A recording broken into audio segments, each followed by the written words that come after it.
අපි දැන් කතා කරගෙන යනවනේ මේ සබඳතා ගැන සහ මෙතන පැත්ත හිතලම මේ සබඳතාවල ගුණාත්මක භාවය වැඩි කරන්න උත්සාහ කරලා ඒව හරි හරි ගියපු උදාහරණ අවස්ථා. ඒ සබඳතාවයම ඉලක්ක කරලා කවර හෝ සබඳතාවයම ඔයත් දැනුවත්ව හෝ ඔයත් මැදිහත්ව කරපු එහෙම දියුණුවීම සබඳතා රිලේෂන්ෂිප් දියුණුවීම් වල උදාහරණයක් දෙකක් කියන්න පුළුවන්. ඔව් සර්. පුළුවන් සර්. මේක ඇත්තටම පාසලක පාසල් ළමයින්ගෙන තියෙන උදාහරණයක්. මම දන්න අතර වසරේ ළමයින්ගේ හැසිරීම ගැන. එතකොට ඒ පන්තියේ එක ළමයෙක් ඉන්නවා. එයා ටිකක් ශරීරයෙන්ුත් ටිකක් ලොකු, වයසෙනුත් අනිත් අයට වඩා මාස කිහිපයක් වැඩි. ඉතින් එම ළමයෙක්. එතකොට එයාගෙන හැමදාම අනිත් පේරන්ට්ස්ලා අනිත් දෙමාපියෝ කම්ප්ලයින්ස්. මේ දරුවා අනිත් අයට ගානවා. මෙයා කැත වචන වල කතා කරනවා. කැත පුරුදු තියෙනවා මෙයා ගාව. ඒක දිගටම යනවා. ඒ වගේම ඒ ළමයාගේ දෙමාපියනුත් පාසලට ආවමත් අනිත් දෙමාපියෝ ඉස්සරහා ඒ දරුවාට ගහනවා, බනිනවා. ඇසිරීමත් අනිත් දෙමාපියනුත් කතා කරා. මෙහෙම ඒගොල්ලන් කරනවනේ කියලා ළමයා පව් කියන එකත් කිව්වා. වැඩිපුර අය එහෙම නෙමෙයි කිව්වේ. ළමයා පව් කියන එක නෙමෙයි කිව්වේ. දෙමාපියන්ට දොස් කිය හිටියා. ඊට පස්සේ මේකට මොකක් හරි මැදිහත්වීමක් ඕනේ කියලා අපි කතා කරා අනිත් දෙමාපියන්ට එක්කත් මොන වුණොත් අතර වසරේ ළමයෙක්නේ. එයා තාම දරුවෙක්. එතකොට එයාගෙන මේ අපි දකින විදිහත් වෙනස් වෙන්න ඕනේ කියලා. එක පැත්තකින් ඒක ගියා. ඒ සාකච්ඡාව. අපි එයාගෙන මේ බලන විදිය එයාත් එක්ක අපි කතා කරන්න ඕනේ. ක්ලාස් එකට ගියාම ගේට්ටුව ගාව අපේ ළමයි අරහා යාට යවන්න ඕන පණිවිඩවල තියෙනවා කියන එක. ඒ වගේම ඒගොල්ලන්ගේ දෙමව්පියොත් එක්කත් පොඩ්ඩක් සාකච්ඡා කරා. අපිත් සමහර ඇසිරීම් වෙනස් වුණොත් අපේ දරුවව නම් බේරගන්න පුළුවන්. ඒ කියන්නේ හරි පැත්තකට යවන්න පුළුවන් කියන මේක ලොකු ප්‍රශ්නයක් නෙමෙයි. හැබැයි ඔබතුමියලාගේත් පොඩි වෙනස්කම් ඕනේ කියන එක. ඒගොල්ලන්ත් ඒක පිළිගත්තා. ඊට පස්සේ අපි දැකපු එකක් තමයි ඒගොල්ලන් කරා ඒ ළමයාව දිරිමත් කරා. ඊට පස්සේ යාළුවෝ ඉන්නවද? කවුද යාළුවා? කාටද අද ඔයා උදව් කරේ, හෙල්ප් කරේ කාටද වගේ ප්‍රශ්න වල හැමදාම අහන්න වගේ පොඩ්ඩක් පටන් ගත්තා ගෙදර ඒ දරුවාගේ අම්මලා. ඒ වගේ අනිත් අම්මලාත් ওই ප්‍රශ්න තියනවා කියන ළමයාත් එක්ක අද ඔයගොල්ලන් සෙල්ලම් කරාද? කතා කරාද?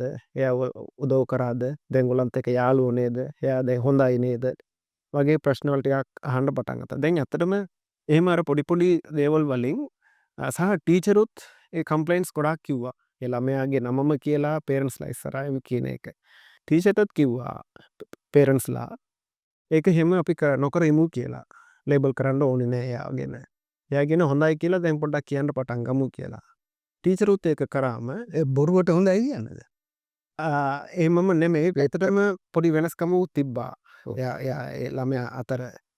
මොකද අනිත් යාළුවෝත් උදව් කරා ඉන්න වෙන්නේ නැති සහ ගෙදරත් පොඩක් වෙනස්කමක් තිබිච්ච හින්දා. ඒතකොට සැරයක් දෙකක් ටීචරුත් දැන් ඔයා හොඳයි නේ කියලා කියනකොටත් හරි ගියා. දැන් ඇත්තටම එයාගෙන එන කම්ප්ලයින්ට්ස් දැන් ගොඩාක් මාස 6ක් 7ක් වෙනවා.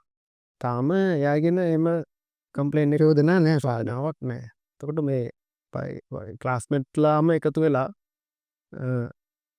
එයාව අදාගත්තා කියන එක තමයි මේකේ. ඒක නියමයි. මොකද ඔය ක්ලාස්මේට්ලා කියන්නේත් වයස 10ට අඩු උන්. ඔව්.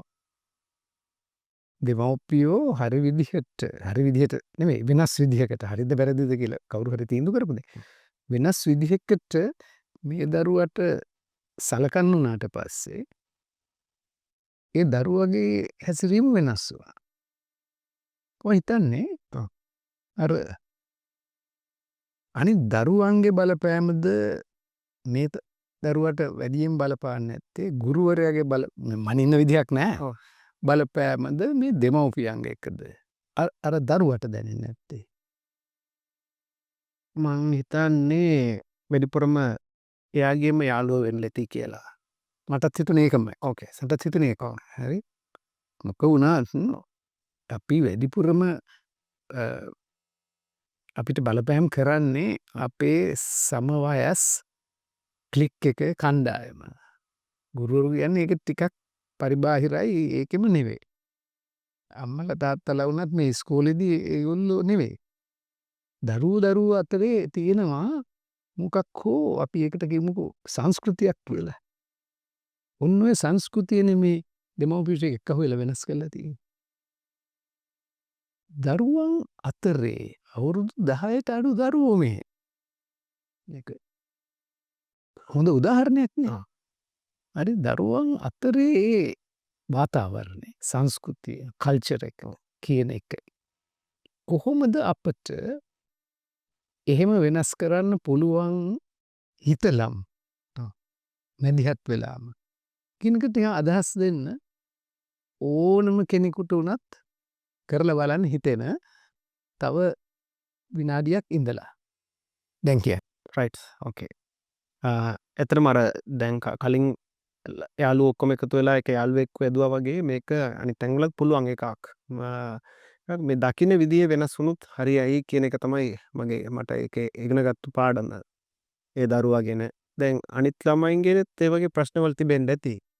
හැබැයි මෙයාව විතරක්ම ඉලක්ක කරලා ඒකම ඔයා මෙහෙම නේද කියන පණිවිඩය එයාගේ ඔලුවට ගියාට පස්සේ එයා ඊට පස්සේ එහෙමම ඇසිරෙන්න පටන් ගත්තා. එහෙම නෙමෙයි කියන එක ආවට පස්සේ ඒක හරි ගියා. හරි පැත්තට හැරුණා. මේක අනිත් පාසල් වලත් වෙන්න පුළුවන් කියන එක මට හිතෙනවා. සමහර වැඩි වයසෙන් වැඩි ළමයි ඉන්න පාසල් වල වෙන ප්‍රශ්න වල තියෙනවා.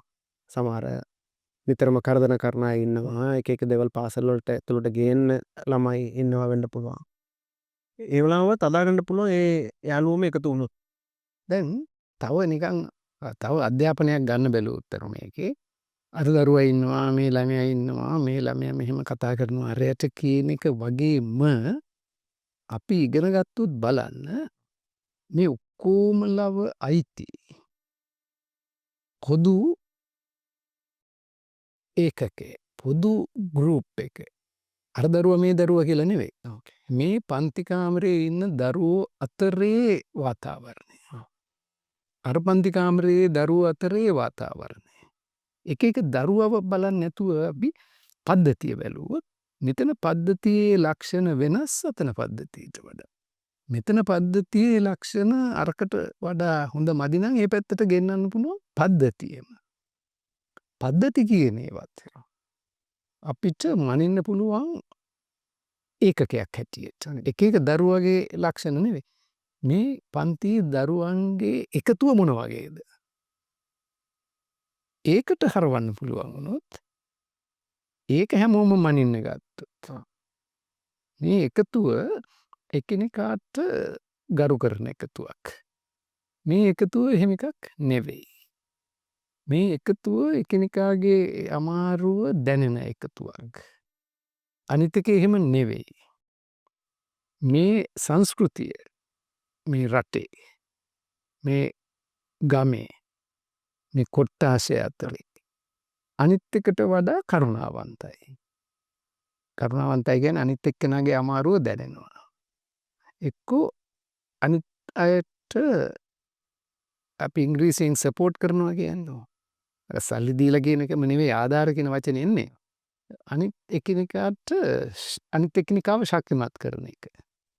මේ ඉතින් ඒගොල්ලෝ බලාගෙන ඉන්න එක අපි ගලා ගන්න අපේක ප්‍රශ්නයක් ආවොත් ඉන්ෂුරන්ස් එකෙන් කරගනි. අපිට හවුලේ බෑ ඉන්ෂුරන්ස් ඕන. ඇයි අපි එකක් නෙවෙයි. හරි. අපිට හරියන්නේ නැහැ මුන්ට හරියන්නේ නැහැ අපි උන් එක ඉරිසියයි ඒකෙන්ද අපි ලොතරැයි අරගෙන බලමු. එතකොට අරකින් ස්වාධීනව කොහෙන් හරි එකක් වැටුනොත් අපි ගොඩ. අපි අරගේ කොටසක් නෙවෙයි. ඒක කොටසක් වීම. කොටස අපි බලීම. අපි කොටස ගැන බැලීම වෙන විදිහක ක්‍රමයක්. එතකොට ඔය ලොතරැයි ඉන්ෂුරන්ස් ඕනේ නැහැ. එහෙම ප්‍රජාවන් උත්වට හදන්න පුළුවන්. අනිවාර්යයි සර් අනිවාර්යයි. හිතන්න කොහොමද කියලා. අපි ගම් වෙනම රයිට් ෂුවර්. හරි. අනිවාර්යයි. මේකෙන් මතුවෙච්ච කාරණා. හොඳයි. ෂුවර්. ස්තුතියි. thank you. ගොඩක් හොඳයි මේ කාරණා ටික.